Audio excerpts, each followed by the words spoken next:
Tim Jack Adams is recognised as a thought leader in connected leadership and sustainable wellbeing.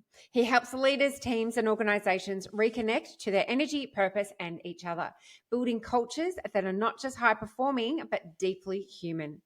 Through his work with trusted brands like Fujifilm, Accor, Six Senses, and Red Bull, Tim has proven that real success is measured by the energy we create, not just the outcomes we chase.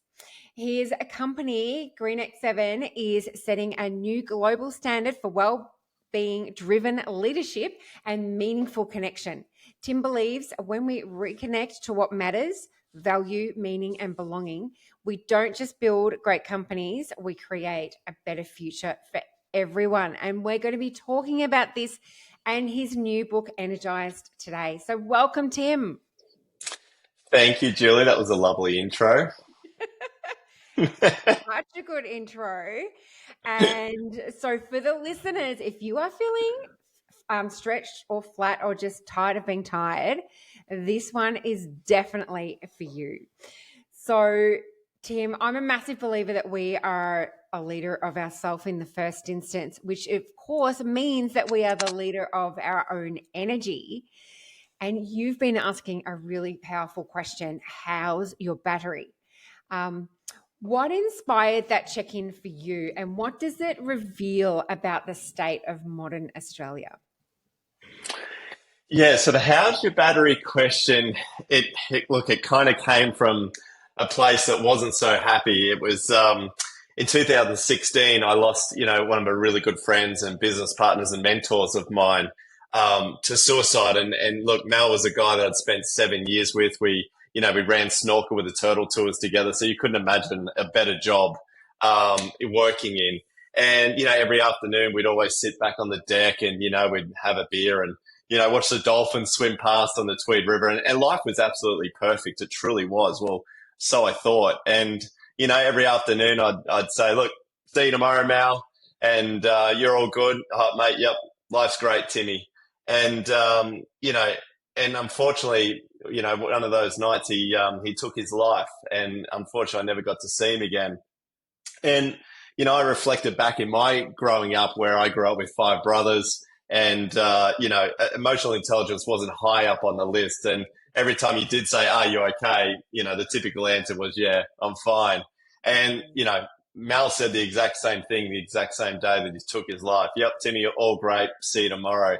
And I just realized that question, how you doing or are you okay? It just wasn't cutting the mustard. We just couldn't get enough out of it to truly understand how someone was really doing.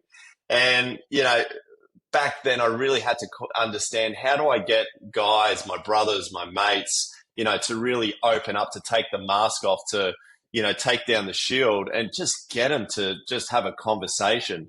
And the how's your battery came up because, when we talk in conversation and, people saying, oh God, I'm drained, or I feel energized, or things like that. It was one of those things that I realized that every single day that, before I went to bed, I was plugging in my laptop and my phones because I really wanted them to be productive the next day. But what I wasn't doing is I wasn't doing it for myself, right? I wasn't making a deliberate effort to plug myself in and recharge myself every single day.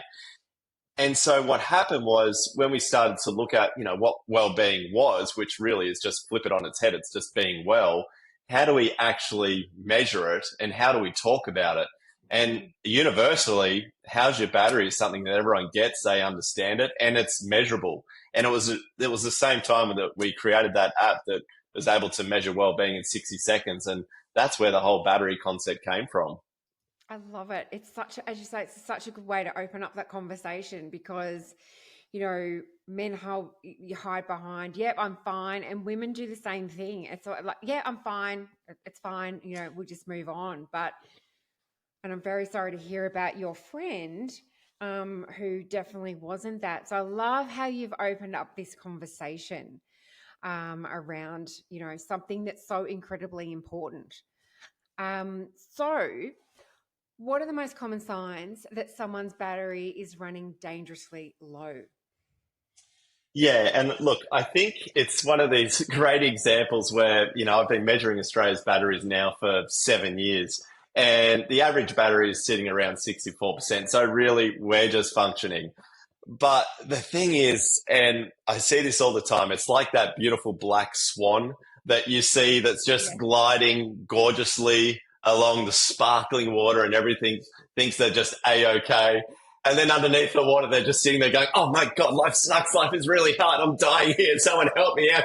Throw me a lifeline. And I think this is us in general, like from measuring so many thousands of batteries, it's like we are the black swans, right? We're trying to look all graceful on the surface, but underneath we're really struggling.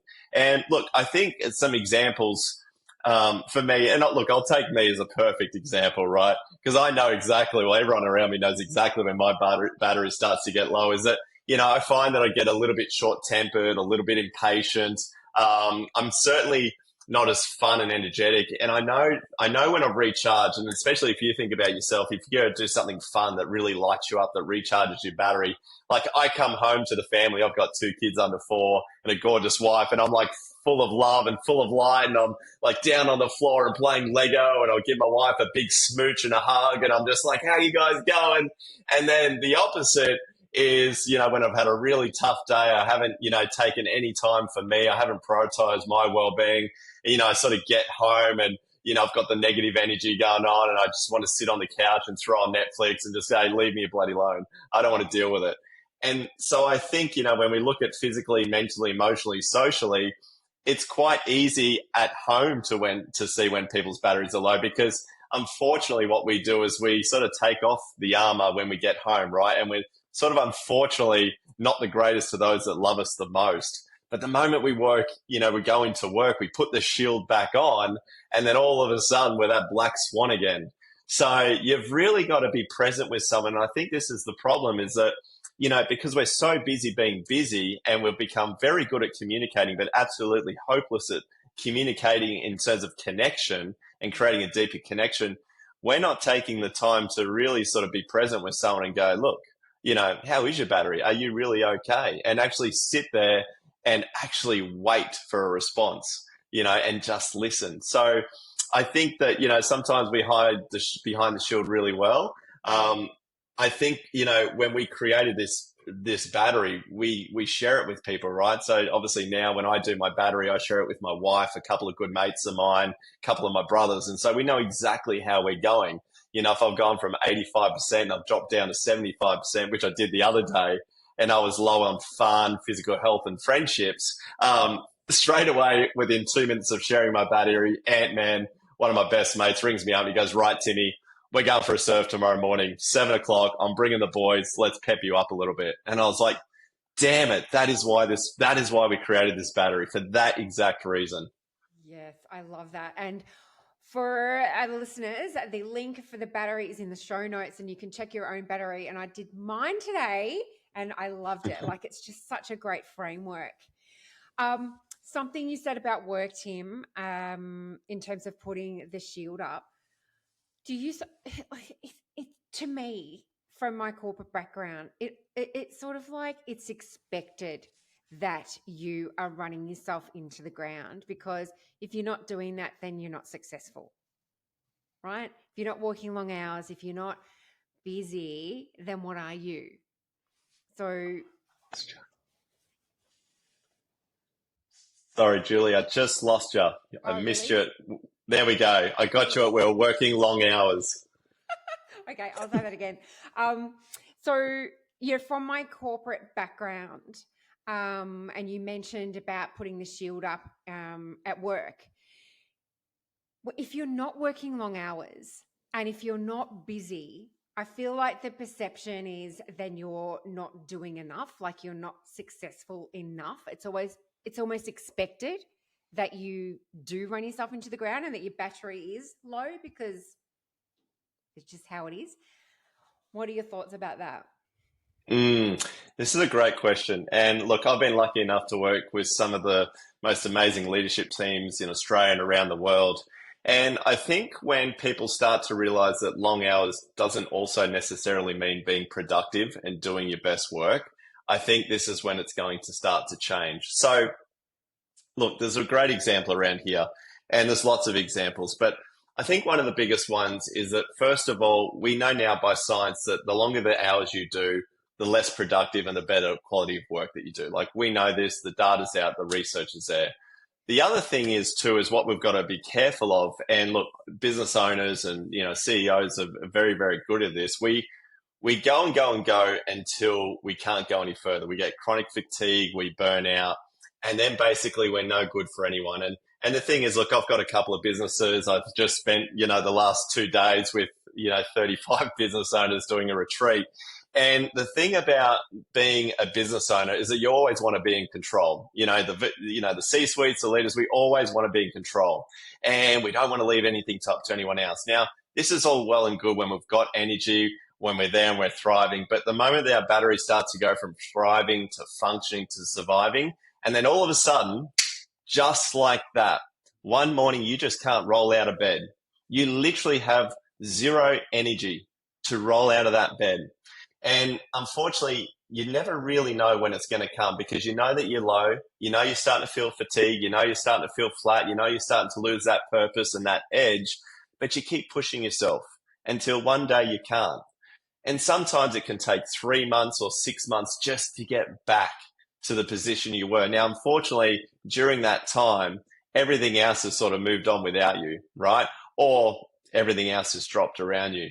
So I think that when we start talking about, look, sleep when you're dead and all these BS subjects that have been going on since the 80s, I think we really need to realize that, energy is our most important commodity when we have a look at productivity. And when we want to start creating good cultures that are actually really productive, then we need to actually start to create thriving cultures that are thriving sustainably. Not just, when we need to hit a certain quarter or a KPI, or we're doing a big project or a run, but ongoing, right? Month on month, year on year, because that's how we really create sustainable change and actually improve businesses in the long term. Yeah. Perfect answer. Well done. Thanks, Tim. So you talked about energy there, and in Energize, you talk about it across 4 dimensions, which is physical, mental, emotional, and social. So can you talk us through those a little bit and how leaders can begin to recharge across each? Yeah, 100%. So physical is a simple one, right? You've just got to move your body. Albert Einstein said nothing happens until something moves. We know from the research, one of the best things we can do each and every day is just move our body for 30 minutes, right? 5 days a week, 7 days if you can just do better. And that could just be walking your dog around the block. It could be grabbing a friend and walking to a coffee shop. It could be at lunchtime, dropping the tools and going for a walking meeting. Like, these are all things that we know we need to do, not just for physical, but for really the mental side of things. And when we start thinking mental, most of your listeners probably know we are so busy being busy that all we've become is human doings, right? We've actually forgotten to stop and just to be and allow space and time. And the thing is about when you think about, work and productivity, you actually need space and time to be creative, right? You need the gaps in between all the work to come up with your best work. And I know over the last 15 years of owning businesses, some of my best work has come from just sitting in a hammock, right? By the beach or by the water, or just sitting in a chair and actually just doing absolutely nothing, but just reflection. And so we have to understand that, for mental clarity, we need ourselves to just take the foot off the accelerator every now and again. Otherwise, we do burn ourselves out. And so that's when it comes. So we've got our physical and mental. Now, emotional, this is so important. So what we know from all the science is that it's actually relationships and friendships that matter more than anything else when it comes to longevity, health, and well-being. Right? There's been some great research on this. Harvard University did a 75-year-long study. What is it that makes us humans happy? And after 75 years, it was warmth of relationships that gives us life's greatest satisfaction. Right? It's conclusive now that this is what we need in our life. Unfortunately, Julie, what we're doing is outside of work, and this is on average in Australia, we're spending 43 hours of our downtime being spectators on screens. Right? So just think about that's outside of work, right?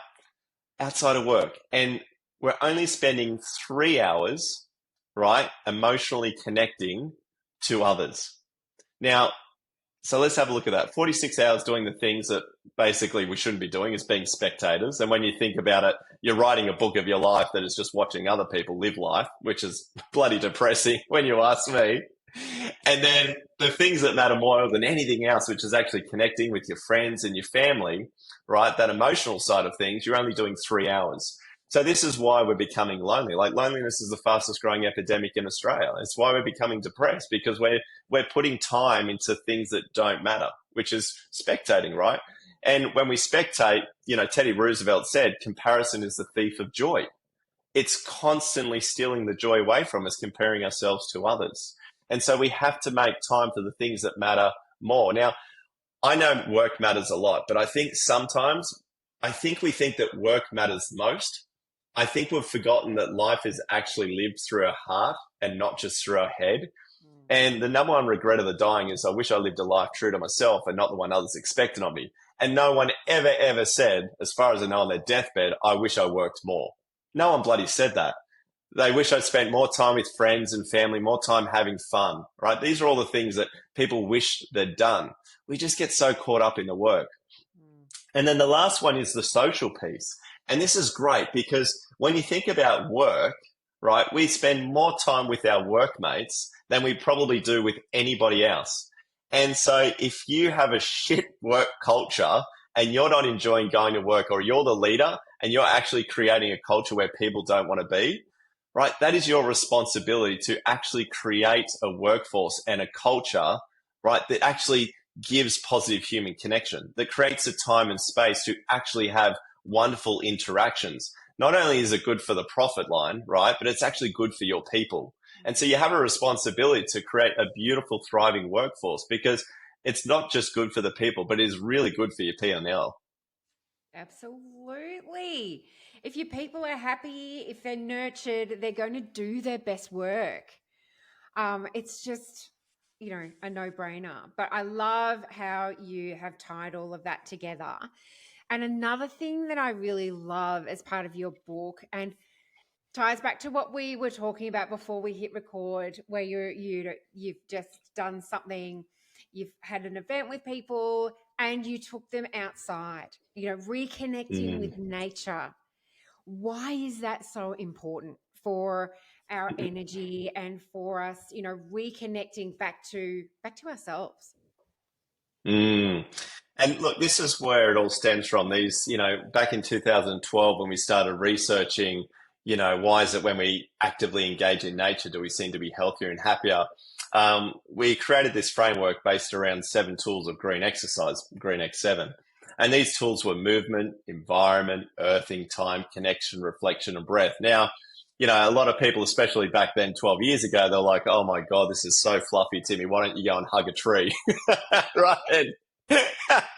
And it was great because some of the companies we're working for are Six Senses hotels, and they're absolutely loving all this research. But, when we started working for the Australian Defence Force and, all these government agencies, they're like, Jesus, Timmy, can you tone it down a little bit? But I tell you what, one of the funny things is trying to get soldiers to take their boots off and frolic on the grass, Julie. That's a good story. But the thing is, what we know from all the research, right, is that the simple things in life of reconnecting back to yourself. And look, reconnecting to yourself just means basically just stopping and understanding where you're at right now and what you need to do to move forward in a positive direction, right? Like, it's very simple. We do it by doing the battery check. 60 seconds, you know exactly what you need to do to move forward positively. The reconnection of self is what we talked about in the social. We know it now. It's the most important thing that we can do for health, happiness, and longevity. The reconnection to nature piece. I love this because the problem is, Julie, is that we get so caught up in this material world with mixed messages and marketing coming at us left, right, and center that we sort of forget what our own expectations of ourselves are, right? We start to think about the expectations of society and everything else that gets put onto us. And when you go into nature, right, when you just disconnect from technology and when you go into nature, it allows you time to actually just breathe and have the silence you need to get back into that heart space and go, right, what are my own expectations? What makes my heart sing? What am I actually here doing? And sometimes when you talk about well-being to people, you can give people all the tools and the tips. Like, honestly, we could just go on to ChatGPT right now and ask us, what do I need to do in this location and, in this circumstance? But what it can't give you is your reason why, right? The purpose on why you want to be the best version of yourself.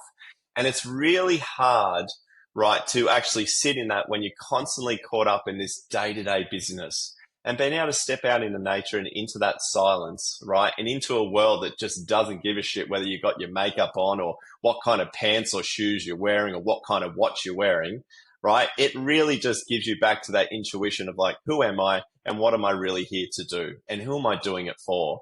And so every time we take groups into nature, number one, we actually reconnect back to themselves and others. It's really good for team culture, right? You're doing fun things, so it creates trust. But the other thing is too, what we know is it's healing you, right? It's actually healing you from the inside out and also the outside in. But creativity really thrives out of the box. If you're in that same box day in and day out, do you really expect your people to think differently? Like this is the craziest thing is that we'll spend $100,000 throwing, a bunch of people in a room for 3 days and going, right, think differently, guys, be creative. And you think, mate, you've just put them in, you've set them up for failure. What we have to do is we have to get them out in nature. Like we are inspired and designed by nature. We need to be out there to actually be inspired and designed by it. And so that is why I love taking leadership groups in nature, because number one, they feel freedom, right? They're more creative. They're having more fun, which is creating in itself. And to be honest, the more fun you're having, the better you are as a person because you're lighter and you're happier. And all of a sudden you start connecting better with your teammates. Like it's really simple. Yes, absolutely. I so agree with that. And I know for myself, even when I like to get out and I like to walk down by the Yarra River, which is close by, and I call it my happy place because it's just like you just breathe, you're just walking along and you notice the birds and how high the river is or, what's happening with the seasons. And it just re-energizes me for the day because I do it in the morning. Well But done. often people say, "Oh, I don't have time to do that," and blah blah blah. But it's just so imperative, as you say, it's healing. But I just want to ask you though, what is the benefit of walking on the ground without your shoes on, like walking in the grass? I always think, of that scene in Pretty Woman where Richard Gere takes his shoes and socks off and he's walking in the grass. What is what is the benefit of that grounding to Yes. Okay. This is hilarious, right? Because, when we actually went for the contract to get the Australian Defence Force on board, it was always earthing where, it was the trip up and going, Timmy, do you really expect our soldiers to take their boots off and frolic on the grass? And it was hilarious because, obviously we had all the science behind it and they watched the documentary and they read all the white papers and, got a tick of approval. But I think it was only when Freddie Fittler started doing it with the New South Wales Blues teams that he started getting the boys, the footy players to take their boots off and walk on the grass, that all of a sudden Australia accepted that we should just wear, walk around barefoot. But how ridiculous. We've been doing it for so long. Now, what are the benefits? Okay, there's 2 benefits. My favorite benefit is it gets you out of your head, right? So we're always stuck in our head. This is the problem. When you actually take your shoes off, you start to feel again. Now, we need to feel more. I know all this, the old school, harden up. Look, I grew up with 6 brothers, with 5 plus another one we found along the way. So, this whole thing of harden up and, eat a cup of cement, like that was my upbringing, right?